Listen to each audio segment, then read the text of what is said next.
Okay.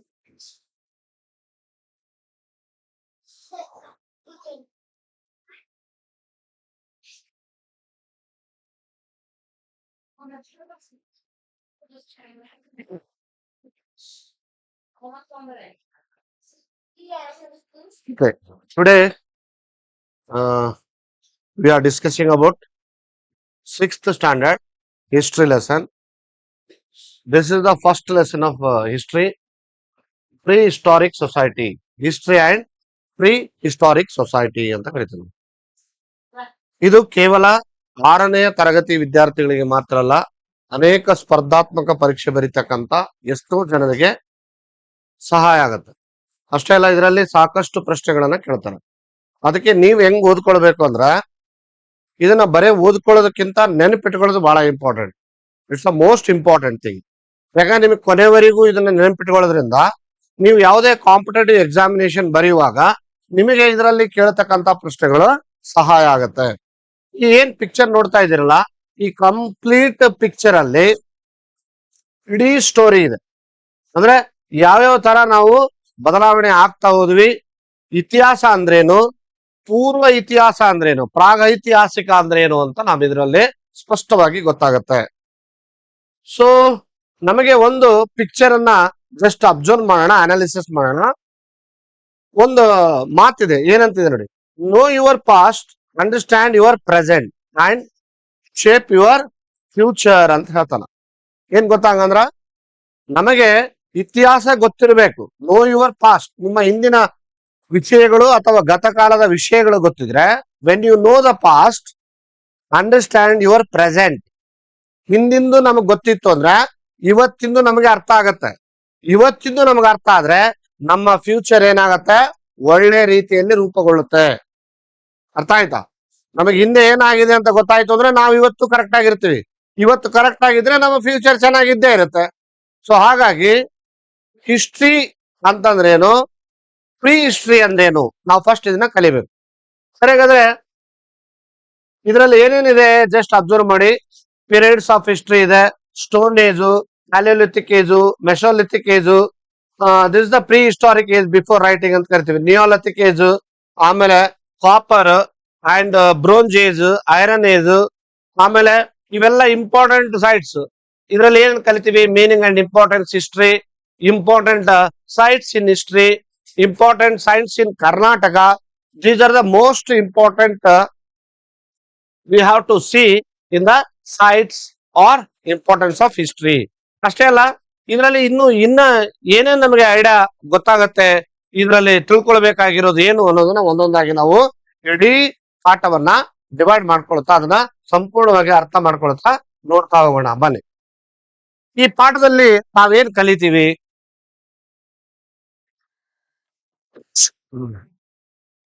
ನಾವ್ ಈ ಪಾಠದಲ್ಲಿ ಏನೇನ್ ಕಲಿತೀವಿ ಅಂತ ನಾವು ನೋಡೋಣ. ಫಸ್ಟ್ ನೋಡಿ,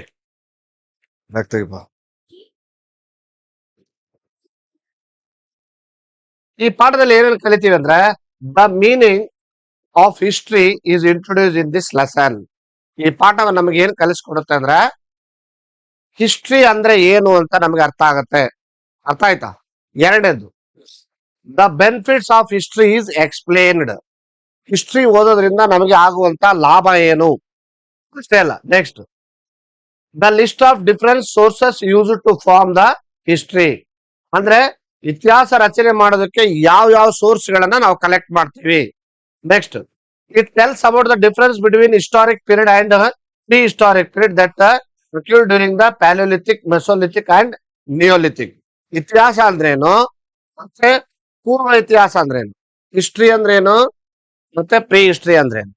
ಪ್ರೀ ಹಿಸ್ಟ್ರಿಯಲ್ಲಿ ಇರ್ತಕ್ಕಂತ 3 ಪಾರ್ಟ್ಸ್ ಯಾವ್ಯಾವು, ಅದು ಪ್ಯಾಲಿಯೋಲಿಥಿಕ್, ಮೆಸೋಲಿಥಿಕ್ ಮತ್ತು ನಿಯೋಲಿಥಿಕ್. ಈ ಮೂರನ್ನು ನಾವು ಪರ್ಫೆಕ್ಟ್ ಆಗಿ ಕಲಿತೀವಿ ಆಫ್ಟರ್ ದಿಸ್ ಚಾಪ್ಟರ್. ಏನು, and the changes in human life during the metal age. ಅಂದ್ರೆ ಅಷ್ಟೇ ಅಲ್ಲ, ಮನುಷ್ಯನ ಒಂದು ಜೀವನ ಯಾವಾಗ ಬದಲಾವಣೆ ಆಯ್ತು ಗೊತ್ತಾ, ಮೆಟಲ್ ಏಜ್ ಬಂದಾಗ. ಅಂದ್ರೆ ಲೋಹಗಳನ್ನ ಮನುಷ್ಯ ಯಾವಾಗ ತನ್ನ ಜೀವನದಲ್ಲಿ ಬಳಸ್ಕೊಳ್ಳೋದಕ್ಕೆ ಪ್ರಾರಂಭ ಮಾಡ್ತಾನೋ ಅವತ್ತಿನಿಂದ ಅವನ ಜೀವನ ಏನಾಯ್ತು, ಬಹಳ ಬದಲಾವಣೆ ಆಯ್ತು. ಆ ಬದಲಾವಣೆಯನ್ನು ಕೂಡ ನಾವು ಈ ಪಾಠದಲ್ಲಿ ಕಾಣ್ತೀವಿ. ಓಕೆ, ಸರಿ, ಹಾಗಾದ್ರೆ ನೆಕ್ಸ್ಟ್ ಏನಿದೆ ನೋಡಿ. ಇನ್ನು ಈ ಪಾಠವನ್ನ ಕಲ್ತ ಮೇಲೆ ನಮಗೇನೆಲ್ಲ ಐಡಿಯಾ ಬರುತ್ತೆ, ಈ ಪಾಠವನ್ನ ನಾವು ಕಲ್ತ ಮೇಲೆ ಏನೆಲ್ಲ ನಾವು ತಿಳ್ಕೊಳಕ್ ಸಾಧ್ಯತೆ ಇದೆ ಅನ್ನೋದನ್ನ ಕೊಟ್ಟಿದ್ದೀರಾ. ಸ್ವಲ್ಪ ಅಬ್ಸರ್ವ್ ಮಾಡಿ. Able to comprehend the concept of history. ಈ ಪಾಠ ಮುಗಿದ ಮೇಲೆ ನಮಗೇನು ಸ್ಪಷ್ಟ ಆಗತ್ತೆ ಗೊತ್ತಾ? ಹಿಸ್ಟ್ರಿ ಅಂದ್ರೆ ಏನು, ಯಾವ್ದನ್ನ ಹಿಸ್ಟ್ರಿ ಅಂತ ಕರಿತೀವಿ, ಯಾವ್ದನ್ನ ಹಿಸ್ಟ್ರಿ ಅಲ್ಲ ಅಂತ ಕರಿತೀವಿ ಅನ್ನೋದ್ರ ಬಗ್ಗೆ ಸ್ಪಷ್ಟವಾಗತ್ತೆ. ಇಷ್ಟೇ ಅಲ್ಲ, know the importance of history. ಇತಿಹಾಸವನ್ನ ನಾವ್ ಯಾಕೆ ಓದ್ಬೇಕು, ಅದರ ಇಂಪಾರ್ಟೆನ್ಸ್ ಏನು ಅನ್ನೋದು ಗೊತ್ತಾಗುತ್ತೆ. To know the role of sources in formation of history. ಅಷ್ಟೇ ಅಲ್ಲ, ಈ ಒಂದು ಸೋರ್ಸಸ್ ಎಷ್ಟು ಇಂಪಾರ್ಟೆನ್ಸ್ ಇದೆ, ಅದರ ಇನ್ಫಾರ್ಮೇಶನ್ ಎಷ್ಟು ಕೊಡುತ್ತೆ, ಆ ಇನ್ಫಾರ್ಮೇಶನ್ ಬೇಸಿಸ್ ಮೇಲೆ ನಾವು ಹಿಸ್ಟ್ರಿನ ಎಷ್ಟು ಕಲಿತೀವಿ ಅನ್ನೋದ್ರ ಬಗ್ಗೆ ಕೂಡ ನಾವ್ ಇದರಲ್ಲಿ ಅರ್ಥ ಮಾಡ್ಕೊಳ್ತೀವಿ. ಈ ಸಾಮರ್ಥ್ಯ ಕೂಡ ನಮಗೆ ಬರುತ್ತೆ. ಇನ್ನು to understand the role of letters in classification of history. ಅಷ್ಟೇ ಅಲ್ಲ, ಇತಿಹಾಸ ವರ್ಗೀಕರಣದಲ್ಲಿ ಲಿಪಿಯ ಪಾತ್ರ ಅಂದ್ರೆ ಬರವಣಿಗೆ ಎಷ್ಟು ಇಂಪಾರ್ಟೆಂಟ್ ಇದೆ ಅನ್ನೋದು ನಮಗೆ ಒಂದು ಸಾಮರ್ಥ್ಯ ಬೆಳೀತದೆ. ಇತಿಹಾಸ ನಾನು ನಿಮ್ಗೆ ಕಳೆದ ಕ್ಲಾಸ್ ಅಲ್ಲಿ ಹೇಳ್ತಾ ಇದ್ದೆ, ಏನಂದ್ರೆ ಇತಿಹಾಸವನ್ನ ನಾವು ಇತ್ತೀಚಿನ ದಿನಗಳಲ್ಲಿ ನೋಡ್ತಾ ಹೋದ್ರೆ ಎಷ್ಟೋ ಬರವಣಿಗೆ ನಮಗೆ ಸ್ಪಷ್ಟವಾಗಿ ಸಿಗ್ತಾ ಇಲ್ಲ ಅಲ್ವಾ. ಇನ್ನು ಎರಡು ರೀತಿಯಲ್ಲಿ ನಾವು ನೋಡ್ಬೋದು. ಏನು, ಬರೆದಿದ್ದನ್ನ ಓದೋದಕ್ಕೆ ಪ್ರಯತ್ನ ಪಟ್ಟಿದ್ದಾರೆ, ಎಷ್ಟೋ ಅವಾಗಿನ ಕಾಲದ ಜನ ಬರೆದಿರೋದನ್ನ ಓದೋದಕ್ಕೆ ಪ್ರಯತ್ನ ಪಟ್ಟಿದ್ದಾರೆ. ಕೆಲವೊಂದನ್ನ ಓದಕ್ ಆಗ್ತಾ ಇಲ್ಲ, ಕೆಲವೊಂದು ಗೊತ್ತಾಗ್ತಾ ಇಲ್ಲ. ಸೊ ಹಾಗಾಗಿ ನೋಡಿ, ಈಗಿನ ದಿನಮಾನಗಳಲ್ಲಿ ನೋಡಿದ್ರೆ ಎಷ್ಟೋ ಭಾಷೆಗಳು ಹುಟ್ಟುತ್ತವೆ, ಎಷ್ಟೋ ಭಾಷೆಗಳು ಸತ್ತೋಗ್ತವೆ. ಈಗ ಇರ್ತಕ್ಕಂಥ ಭಾಷೆನೇ ಕಲಿಯೋದು ಕಷ್ಟ ಅಂತಂದ್ರಾಗ ಅವಾಗಿನ ಕಾಲದ ಜನ ಬರೆದಿಟ್ಟಿದ್ದನ್ನ ನಾವು ಅರ್ಥ ಮಾಡ್ಕೊಳ್ಬೇಕು ಅಂದ್ರೆ ಅದು ಅಷ್ಟು ಸುಲಭದ ಕೆಲಸ ಅಲ್ಲ ಅಲ್ವಾ. ಸೊ ಹಾಗಾಗಿ ನಾವು ಆ ಲಿಪಿ ಅನ್ನೋದು ಎಷ್ಟು ಇಂಪಾರ್ಟೆನ್ಸು ಅಂದ್ರೆ how the role of the letters classification of history ಅನ್ನೋದು ಗೊತ್ತಾಗುತ್ತೆ. And identifying the different stages of storage and important locations. ಅಷ್ಟೇ ಅಲ್ಲ, ಮನುಷ್ಯ ಯಾವ ತರ ಬೆಳವಣಿಗೆ ಆದ, ಶಿಲಾಯುಗದಿಂದ ಹಿಡಿದು ಅವನ ತನ್ನ ಜೀವನವನ್ನ ಹೆಂಗ ಪ್ರಮುಖ ಸ್ಥಳಗಳನ್ನ ನಾವು ಗುರುತಿಸಿದೀವಿ ಅನ್ನೋದು ಕೂಡ ನಮಗೆ ಅರ್ಥವಾಗುತ್ತೆ. ಅಷ್ಟೆಲ್ಲ analysing the role of metals in the development of civilisation. ಒಂದು ಮನುಷ್ಯನ ಬೆಳವಣಿಗೆ, ಒಂದು ಮನುಷ್ಯನ ಜೀವನ ಚೇಂಜ್ ಆಗೋದಕ್ಕೆ ಅವನ ಒಂದು ಯಾವ ರೀತಿಯ ಪಾತ್ರವನ್ನ ನಾವಿಲ್ಲಿ ಕಾಣ್ತೀವಿ, ನಾಗರಿಕತೆ ಅನ್ನೋದು ಹೆಂಗ್ ಬೆಳೀತು ಅನ್ನೋದು ಕೂಡ ನಾವು ಇಡೀ ಈ ಪಾಠವನ್ನ ಮುಗಿದ ಮೇಲೆ ಕಲ್ತಿರ್ತೀವಿ ಅನ್ನೋದು ಸಾಮರ್ಥ್ಯ. ಸೊ ಹಾಗಾದ್ರೆ ಈಗ ಪಾಠವನ್ನ ಸ್ಟಾರ್ಟ್ ಮಾಡೋಣ. ಸ್ವಲ್ಪ ಫುಲ್ ಕಾನ್ಸಂಟ್ರೇಷನ್ ಕೊಡಿ, ಯಾಕಂದ್ರೆ ಸ್ವಲ್ಪ ಮಿಸ್ ಆಯ್ತು ಪಾಠ ಆಗೋದಿಲ್ಲ. ಓಕೆ,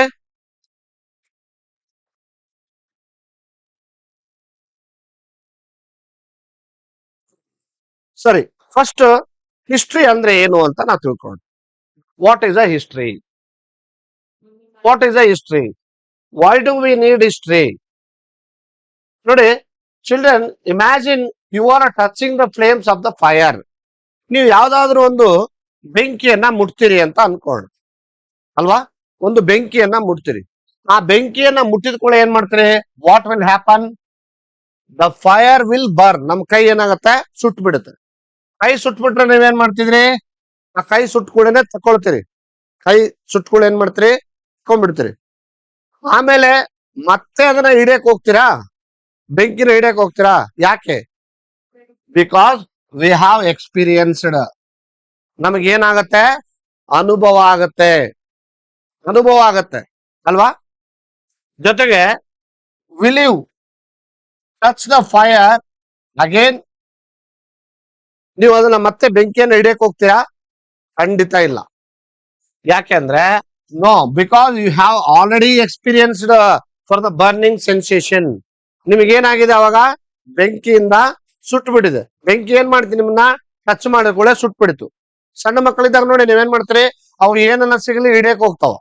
ಬೆಂಕಿನ ಹಿಡಿತು ಅಂತ ಅನ್ಕೊಳ್ಳ, ಕೆಂಡ ಬಿದ್ದಿತ್ತು, ಯಾವ್ದೋ ಒಂದು ಫೈರ್ ಕೋಲ್ ಇತ್ತು, ಅದನ್ನ ಹಿಡ್ಕೊಂಡ್ಬಿಟ್ರು ಅಂತ ಅನ್ಕೊಳ್ಳ, ಸುಟ್ ಬಿಡುತ್ತೆ ಕೈ. ನೆಕ್ಸ್ಟ್ ಟೈಮ್ ಅದ್ರ ಮಗುವಿನ ಮುಂದೆ ತರ್ರಿ, ಅದು ಹಿಡ್ಕಂತದ ಮತ್ತೆ, ಖಂಡಿತ ಹಿಡಿಯಲ್ಲ. ಅದೇನ್ ಮಾಡತ್ತೆ, ನೆಕ್ಸ್ಟ್ ಟೈಮು ಅದಕ್ಕೆ ಎಕ್ಸ್ಪೀರಿಯನ್ಸ್ ಆಗಿರುತ್ತೆ. So why we need history ಅಂತ ಕೇಳಿದ್ರೆ, ನಾವು ಇಂಥ ಅನೇಕ ದೊಡ್ಡ ಘಟನೆಗಳನ್ನ ಅನುಭವ ಪಟ್ಟಿರ್ತೀವಿ. ಫಾರ್ ಎಕ್ಸಾಂಪಲ್, ಯುದ್ಧಗಳು ನಡೆದಿರ್ತವೆ. ಯುದ್ಧಗಳು ಯಾಕೆ ಫೇಲ್ಯೂರ್ ಆಗ್ತವೆ, ಯುದ್ಧಗಳ ಒಂದು ಪರಿಣಾಮ ಏನು ಅನ್ನೋದು ನಮ್ಗೆ ಒಂದ್ಸಲ ಗೊತ್ತಾಯ್ತು ಅಂತಂದ್ರೆ ನೆಕ್ಸ್ಟ್ ಟೈಮ್ ಮತ್ತೆ ನಾವು ಯುದ್ಧ ಮಾಡ್ಬೇಕಂದ್ರೆ ಆಲೋಚನೆ ಮಾಡ್ತೀವಿ. ಕರೆಕ್ಟಾ? ಸೊ ಹಾಗಾಗಿ ಇದು ನಮಗೆ ಎಕ್ಸ್ಪೀರಿಯನ್ಸ್ ಕೊಡುತ್ತೆ. ಅದನ್ನ ಏನಂತ ಕರಿತೀವಿ ಅಂತ, we call this is called as memory power. ಅದನ್ನ ಏನಂತ ಕರಿತೀವಿ ನಾವು? ಮೆಮೊರಿ ಪವರ್ ಅಂತ ಕರಿತೀವಿ. ಆ ಮೆಮೊರಿ ಪವರ್ ಏನಂದ್ರೆ, ಅಥವಾ ರಿಟೆನ್ಷನ್ ಅಂತ ಕರಿತೀವಿ, ಅಂದ್ರೆ ನಮಗೆ ನೆನಪು ಬರುವಂತದ್ದು. Think what would human beings do if they had no memory power. ಒಂದ್ ವೇಳೆ ಕಲ್ಪನೆ ಮಾಡ್ಕೊಳ್ಳಿ, ನಿಮಗೆ ಮೆಮೊರಿ ಪವರೇ ಇದ್ದಿಲ್ಲ ಅಂತ ಅನ್ಕೊಳ್ಳಿ, ಏನಾಗ್ತಿತ್ತು? Just you have to think. ಈಗ ಅವನು ಬೆಂಕಿ ಹಿಡಿದು ಮುಟ್ಟಿ ಕೈ ಸುಟ್ಕೊಂಡ, ಅವನಿಗೆ ನೆನಪು ಉಳಿಲಿಲ್ಲ. ಅವನೇನ್ ಮಾಡ್ತಾನೆ? ಮತ್ತೆ ಬೆಂಕಿ ಹಿಡಿಯಕ್ ಸ್ಟಾರ್ಟ್ ಮಾಡ್ತಾನೆ ಅಲ್ವಾ? ಮತ್ತೆ ಸುಡುತ್ತೆ. ಅಂದ್ರೆ ಮನುಷ್ಯನಿಗೆ ಮೆಮೊರಿ ಪವರ್ ಇರೋದ್ರಿಂದಾಗಿ ಅವನು ಕೈ ಸುಟ್ಕೊಳ್ಳೋದಕ್ಕೆ ಪ್ರಾಬ್ಲಮ್ ಆಗಲ್ಲ. ಅವ್ನ್ ನೆನಪಿರುತ್ತೆ, ಮೈಂಡ್ ಅಲ್ಲಿ ಒಂದು ಸ್ಟಾಗ್ನೆಂಟ್ ಇರುತ್ತೆ. ಅಲ್ಲೇನಾಗತ್ತೆ? ಅದರಿಂದ ಅವನ ಮೆಮೊರಿ ಪವರ್ ಇದ್ದಿದ್ದಕ್ಕಾಗಿ ಅವನು ನೆಕ್ಸ್ಟ್ ಟೈಮ್ ಅದನ್ನ ಬೆಂಕಿಯನ್ನ ಮುಟ್ಟಬೇಕು ಅಂದ್ರೆ ಅವನಿಗೆ ನೆನಪು ಬರುತ್ತೆ, ಯಾಕಂದ್ರೆ ಅವನಿಗೆ ಅನುಭವ ಆಗಿರುತ್ತೆ. They might have repeated the mistakes again and again. No, ಒಂದ್ ವೇಳೆ ಅವನಿಗೆ ಮೆಮೊರಿ ಪವರ್ ಇಲ್ಲ ಅಂದ್ರೆ ಏನಾಗತ್ತೆ? ಮತ್ತೆ ಮತ್ತೆ ಅದೇ ತಪ್ಪನ್ನ ಅವನು ಮಾಡ್ತಾ ಇರ್ತಾನೆ. ಕರೆಕ್ಟಾ? ಹೌದಾ ಅಲ್ಲ?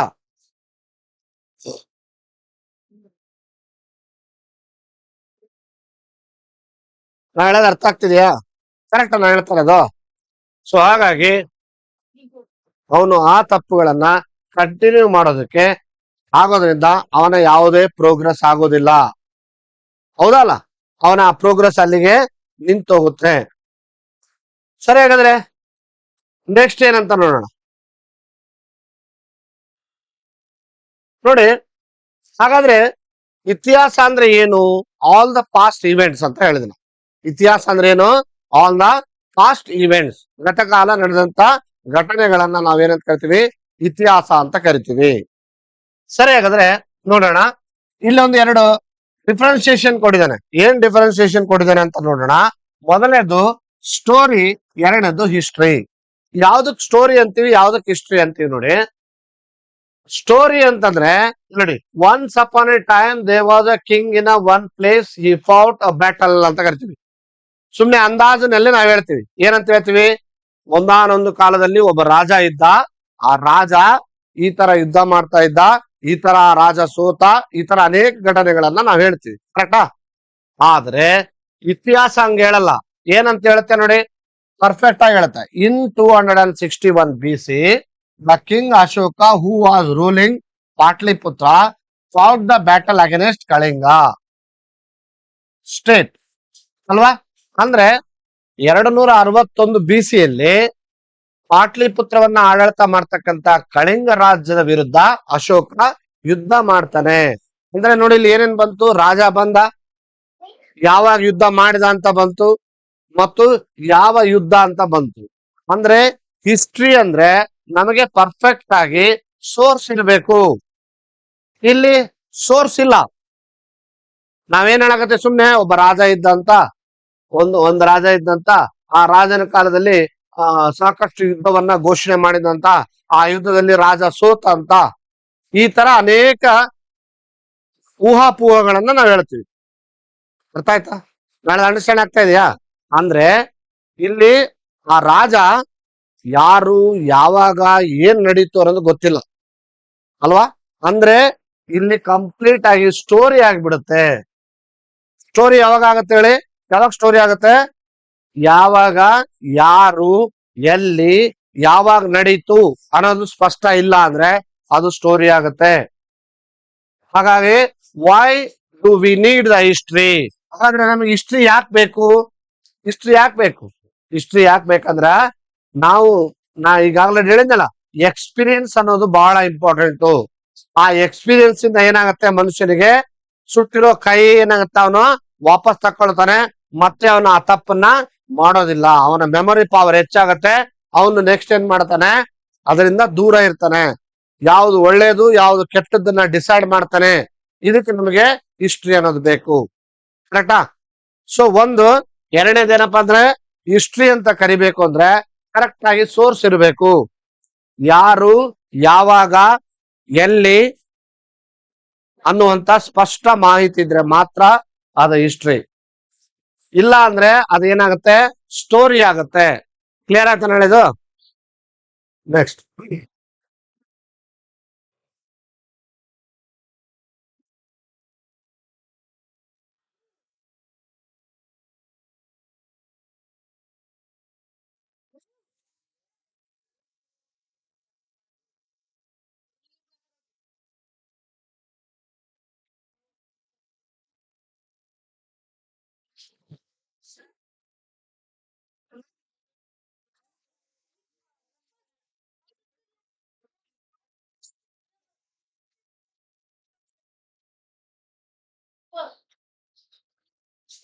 ಸರಿ. ಹಾಗಾದ್ರೆ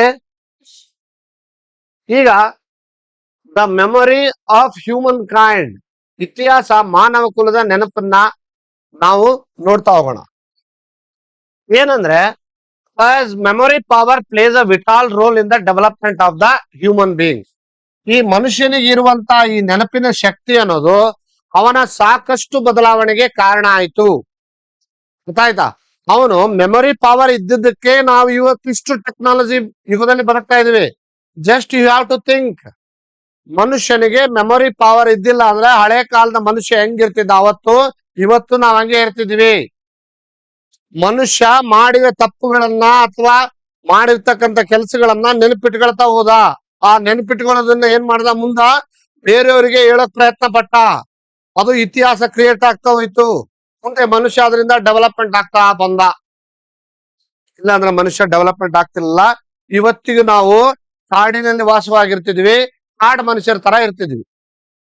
ಅರ್ಥ ಆಯ್ತಾ? ಸರಿ, ಹಾಗಾದ್ರೆ it is a important role ಅಂತ ಹೇಳ್ತಾರೆ. ಅಂದ್ರೆ ವ್ಯಕ್ತಿಯ ಬೆಳವಣಿಗೆಯಲ್ಲಿ ನೆನಪು ಅನ್ನೋದು ಬಹಳ ಪ್ರಮುಖವಾಗಿರುವಂತ ಪಾತ್ರವನ್ನ ವಹಿಸ್ತದೆ. ಅಷ್ಟೇ ಅಲ್ಲ, ಇವನ್ for society, for our country, memory power is needed for it's development, isn't it? And yes, there should be. Then what sort of memory power is needed for a society and for a country? ನೋಡಿ, ಒಂದು ರಾಷ್ಟ್ರಕ್ಕಾಗ್ಲಿ ಒಂದು ಸಮಾಜಕ್ಕಾಗ್ಲಿ ಯಾಕೆ ನೆನಪಿನ ಶಕ್ತಿ important ಆಗುತ್ತೆ ಅಂದ್ರೆ, ಒಂದು ಸಮಾಜ ಬೆಳವಣಿಗೆ ಆಗ್ಬೇಕು ಅಂದ್ರೆ ಮೊದಲು ಮನುಷ್ಯನಿಗೆ ನೆನಪಿನ ಶಕ್ತಿ ಬೇಕು. ಅದರಿಂದ ಅವನೇನ್ ಮಾಡ್ತಾನೆ, ತನ್ನ ವಿಷಯಗಳನ್ನ ನೆನಪಿನಲ್ಲಿ ಇಟ್ಕೊಂಡು ಬೇಕಾದದ್ದನ್ನ ಬಳಸ್ಕೊಳ್ತಾನೆ, ಬೇಡವಾದದ್ದನ್ನ ಬಿಡ್ತಾ ಹೋಗ್ತಾನೆ. ಅದೇನಾಗತ್ತೆ, ಸಮಾಜ ಒಳ್ಳೇದಾಗತ್ತೆ. ಸಮಾಜಕ್ಕೆ ಒಳ್ಳೇದಾದ್ರೆ ಆಟೋಮೆಟಿಕ್ ಆಗಿ ರಾಷ್ಟ್ರಕ್ಕೆ ಒಳ್ಳೇದಾಗೆ ಆಗ್ತದೆ. Is it not? ಸೊ ಹಾಗಾಗಿ ನೆನಪಿನ ಶಕ್ತಿ ಅನ್ನೋದು ಮನುಷ್ಯನಿಗೆ ಬಹಳಷ್ಟು ಇಂಪಾರ್ಟೆಂಟ್ ಆಗಿರೋದು. ಅಷ್ಟೇ ಇಲ್ಲೊಂದು ವಿಷಯ ಇದೆ ನೋಡಿ, ಆ society and country need a collective memory. ನೋಡಿ ಏನ್ ಹೇಳ್ತಾರೆ ಗೊತ್ತಾ, ಒಂದು ಸಮಾಜ ಮತ್ತು ಒಂದು ದೇಶ ಅನ್ನೋದು ಇದು ಕಲೆಕ್ಟಿವ್ ಮೆಮೊರಿನ ಕೊಡುತ್ತೆ. ಅಂದ್ರೆ ಸಾಮೂಹಿಕ ನೆನಪು. ಸೊಸೈಟಿ ಮತ್ತೆ ಕಂಟ್ರಿ. ಪಾಠ ಕೇಳ್ತಾ ಇಲ್ಲ ನೀವು? ರಿಯಾಜ್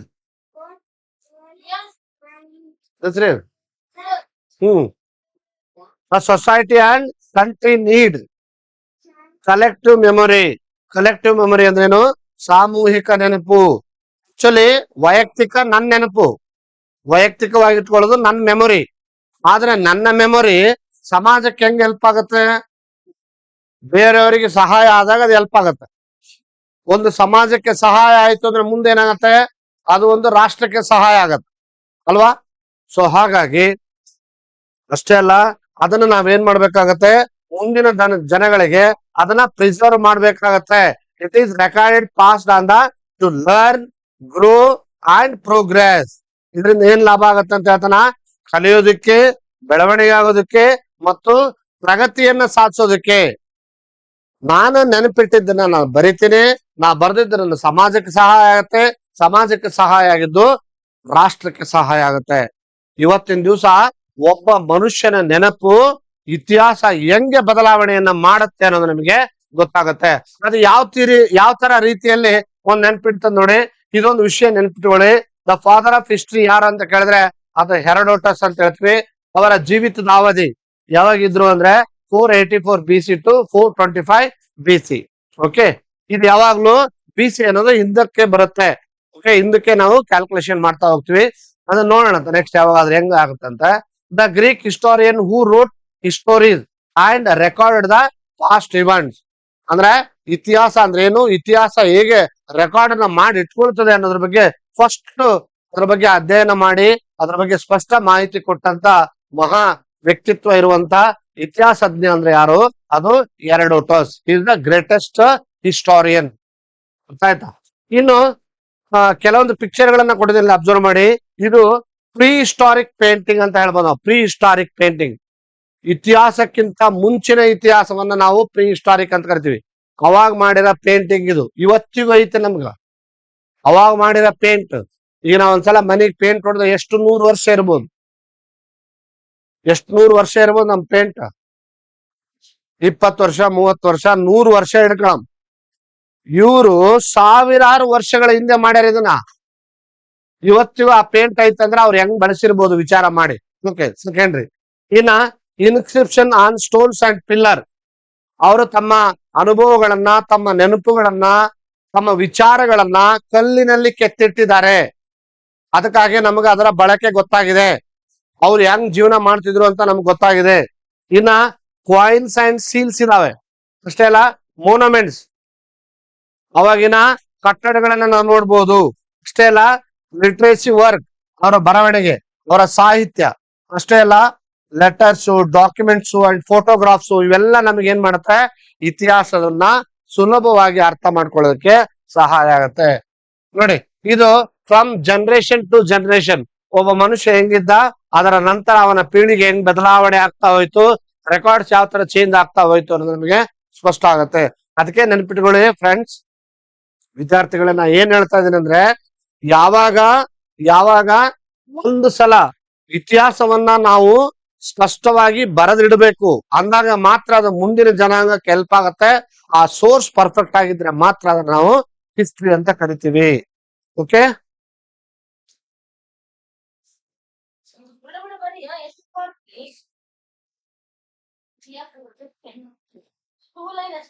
ರೈಟ್. ನೋಡಿ, ಈಗ ಹಾಗಾದ್ರೆ ಹಿಸ್ಟ್ರಿ ಅಂದ್ರೆ ನಮಗೆ ಗೊತ್ತಾಯ್ತು.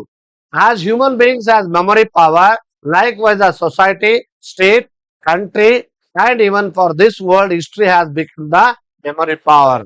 ಅಂದ್ರೆ ಹೇಗೆ ಮನುಷ್ಯನ ಶಕ್ತಿ ಇದೆಯೋ ಅದೇ ತರ ಸಮಾಜ, ರಾಜ್ಯ, ದೇಶ ಇವು ಏನಾಗ್ತವೆ, ಇಡೀ ವಿಶ್ವಕ್ಕೆ ಇತಿಹಾಸದ ನೆನಪಿನ ಒಂದು ಶಕ್ತಿ ಸಹಾಯ ಮಾಡತ್ತೆ ಅಲ್ವಾ? ಇವತ್ತ ಅಲೆಕ್ಸಾಂಡರ್ ಗ್ರಹಾಂ ಬೆಲ್ ತಾನು ತನ್ನ ನೆನಪನ್ನ ಇಟ್ಟುಕೊಂಡು ತಾನು ತನ್ನ ವಿಷಯಗಳನ್ನ ಬರೆದಿಡ್ತಾ ಹೋದ. ಅದು ಮತ್ತೊಬ್ಬ ವಿಜ್ಞಾನಿಗೆ ಸಹಾಯ ಆಯ್ತು. ಇವತ್ತು ಇಡೀ ಜಗತ್ತೇ ಸೆಲ್ ಫೋನ್ ಅಲ್ಲಿ ಮಾತಾಡ್ತಾ ಇದೀವಿ ಅಲ್ವಾ? ಹೌದಾ ಅಲ್ಲ? ಅವನು ಮೊದಲು ಟೆಲಿಫೋನ್ ಅನ್ನ ಕಂಡುಹಿಡಿದಿದ್ದಿಲ್ಲ ಅಂದ್ರೆ, ಅವನು ಐಡೆಂಟಿಫೈ ಮಾಡೋದಕ್ಕೆ ಪ್ರಯತ್ನ ಪಟ್ಟಿದ್ದಿಲ್ಲ ಅಂದ್ರೆ, ಬರೀ ಪ್ರಯತ್ನ ಪಡೋದಷ್ಟೇ ಅಲ್ಲ, ಅವನು ಡಾಕ್ಯುಮೆಂಟ್ ರೆಡಿ ಮಾಡಿದ್ದಿಲ್ಲ ಅಂದ್ರೆ ಇವತ್ತು ನಾವು ಸೆಲ್ ಫೋನ್ ಅಲ್ಲಿ ಮಾತಾಡಕ್ ಆಗ್ತಿರ್ಲಿಲ್ಲ. ಅದು ಹೇಗೆ ಇಡೀ ಜಗತ್ತಿಗೆ ಹೆಲ್ಪ್ ಆಯ್ತು ನೋಡಿ. ಎಲ್ಲೋ ಇದ್ದಂತ ಅಲೆಕ್ಸಾಂಡರ್ ಅಲ್ವಾ, ಇವತ್ತು ನಾವು ನಮ್ಮ ಮನೆಯಲ್ಲಿ ಸೆಲ್ ಫೋನ್ ಬಳಸ್ತಾ ಇದೀವಿ ಅಂದ್ರೆ ಅದು ಇಡೀ ಪ್ರಪಂಚಕ್ಕೆ ಸಹಾಯ ಆಯ್ತಾ ಇಲ್ಲ?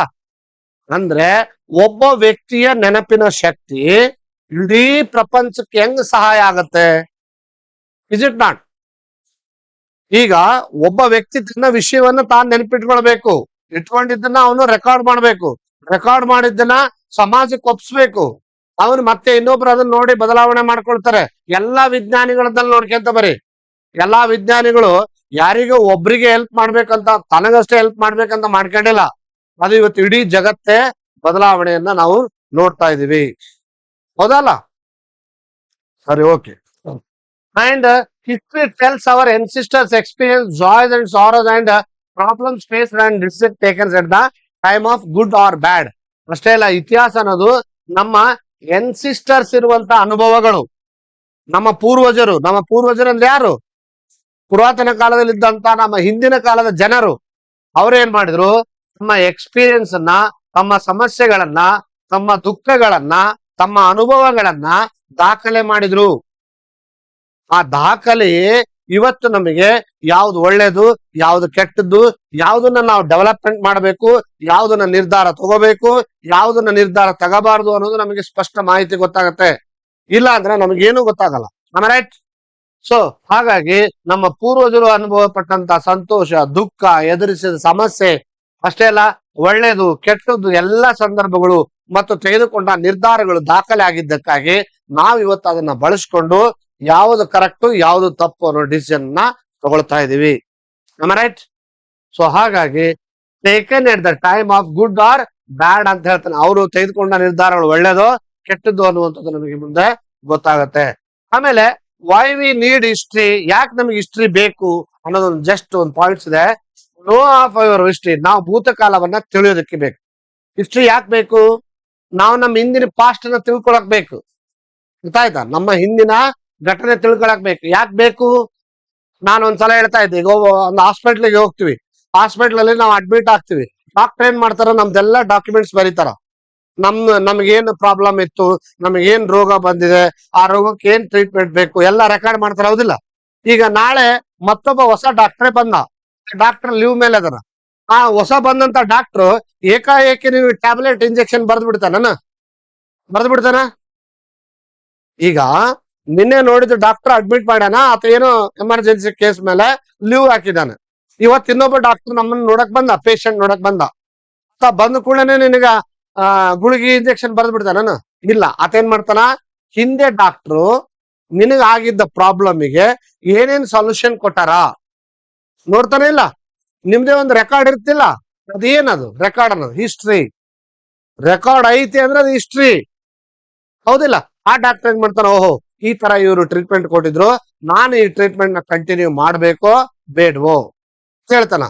ನಿನ್ನೆ ಹೆಂಗ ಅನ್ಸ್ತಪ್ಪ, ಆರಾಮಾಗಿದೆಯಾ, ಈಗ ಹೆಂಗಂತ ಅಂದ್ರೆ ಆ ಪೇಷಂಟ್ ಏನ್ ಮಾಡ್ತಾನೆ, ತನ್ನ ಅನುಭವ ಹೇಳ್ತಾನೆ, ಇಲ್ಲ ಸರ್ ನನಗೆ ಆರಾಮಾಗಿದೆ ಇವತ್ತ, ಏನು ಸಮಸ್ಯೆ ಇಲ್ಲ, ಹಾಗಾದ್ರೆ ಇದೇ ಗುಳಿಗೆ ಕಂಟಿನ್ಯೂ ಮಾಡು ಅಂತ ಹೇಳ್ತಾನತ್ತ. ಈ ಪೇಷಂಟ್ ಏನಾದ್ರು ಮತ್ತೆ ಎಕ್ಸ್ಟ್ರಾ ಹೇಳಿದಪ್ಪ, ಇಲ್ಲ ಸರ್ ನಾನ್ ನಿನ್ನೆ ಗುಳಿಗೆ ತಗೊಂಡಿದ್ದೆ, ಹೊಟ್ಟೆ ನೋವು ಕಡಿಮೆ ಆಗಿದೆ, ಆದ್ರೆ ಮೈಕೈ ಬಹಳ ಪೇನ್ ಆಗಿದೆ ಅಂದ್ರೆ ಏನ್ ಮಾಡ್ತಾನೆ ಡಾಕ್ಟ್ರು, ಆಯ್ತು ಸರಿ ಇವತ್ತು ಇದನ್ನ ಬೇರೆ ಬರಿತೀನಿ, ಇದನ್ನ ತಗೋ ಅಂತ ಬರಿತಾನ. ಇದಕ್ಕೆ ಕಾರಣ ಏನು? ಅವನ ನೋಡಿ, ಪೇಷಂಟ್ ತನ್ನ ಹಿಸ್ಟ್ರಿ ಹೇಳಕತ್ತಾನ, ಅಷ್ಟೇ ಅಲ್ಲ ಡಾಕ್ಟರ್ ನೋಡಿದ್ದನ್ನ ಚೆಕ್ ಮಾಡಕತ್ತಾನ, ಅದರ ಆಧಾರದ ಮೇಲೆ ಟ್ರೀಟ್ಮೆಂಟ್ ಕೊಡಕತ್ತಾನ. ಒಂದ್ ವೇಳೆ ಡಾಕ್ಟರ್ಗೆ ಅದು ಗೊತ್ತಿಲ್ಲ ಅಂದ್ರ, ಅದಕ್ಕೆ ಪ್ರತಿಯೊಂದಕ್ಕೂ ಇತಿಹಾಸ ಬೇಕು. ಜಸ್ಟ್ ಒಂದು ಎಕ್ಸಾಂಪಲ್ ಹೇಳಿ ನಾನು, ಆಯ್ತಾ? ಹಾಗಾಗಿ ನಮ್ಮ ಪಾಸ್ಟ್ ಅನ್ನೋದು ಎಲ್ಲದಕ್ಕೂ ಹೆಲ್ಪ್ ಆಗುತ್ತೆ. ಇನ್ನ ಹೇಳೋದು ಲರ್ನ್ ಫ್ರಮ್ ಎಕ್ಸ್ಪೀರಿಯನ್ಸಸ್, ಅನುಭವಗಳು ನಮ್ಗೆ ಗೊತ್ತಾಗುತ್ತೆ. ದೊಡ್ಡ ದೊಡ್ಡ ಯುದ್ಧಗಳು ನಡೆದವ ಅಲ್ವಾ, ದೊಡ್ಡ ಅನೇಕ ಘಟನೆಗಳು ಹಿಂದಿನ ಕಾಲದಲ್ಲಿ ನಡೆದವ. ಅವು ನಡೆದಿದ್ರ ಪರಿಣಾಮ ಏನಾಗಿದೆ, ಒಳ್ಳೇದಾಗಿದೆಯೋ ಕೆಟ್ಟದ್ದಾಗಿದೆಯೋ ಅದನ್ನ ನಾವು ಡಿಸಿಷನ್ ತಗೊಳಕ್ ಬರ್ತಾ ಇಲ್ಲ. ಅಷ್ಟೇ ಅಲ್ಲ, ಟೇಕ್ ಬೆಟರ್ ಡಿಸಿಷನ್ಸ್, ಉತ್ತಮವಾದ ನಿರ್ಧಾರ ತೆಗೆದುಕೊಳ್ಳೋದಕ್ಕಾಗತ್ತೆ. ಬಿಲ್ಡ್ ಅ ಬೆಟರ್ ಫ್ಯೂಚರ್, ಮುಂದೆ ನಮ್ಗೆ ಒಳ್ಳೆ ಫ್ಯೂಚರ್ ನ ಕ್ರಿಯೇಟ್ ಮಾಡ್ಕೊಳಕ್ಕಾಗತ್ತೆ.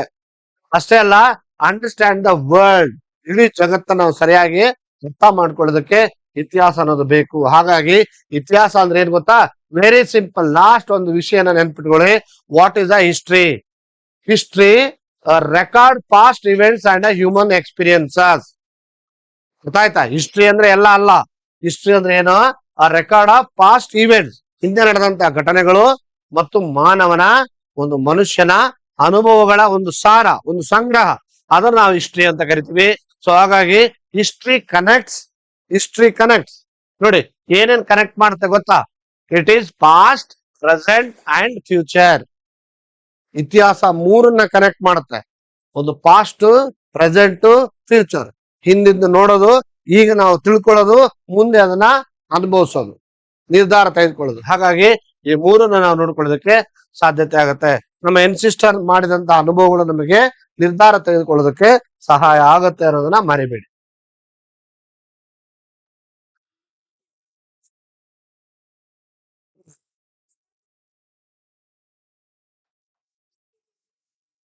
ಓಕೆ, ಇಲ್ಲಿವರೆಗೆ ಅರ್ಥ ಆಗಿದೆ ಅನ್ಕೊಂಡಿದೀನಿ. ಕ್ಲಿಯರ್ ಅರ್ಥ ಆಗಿದೆಯಾ?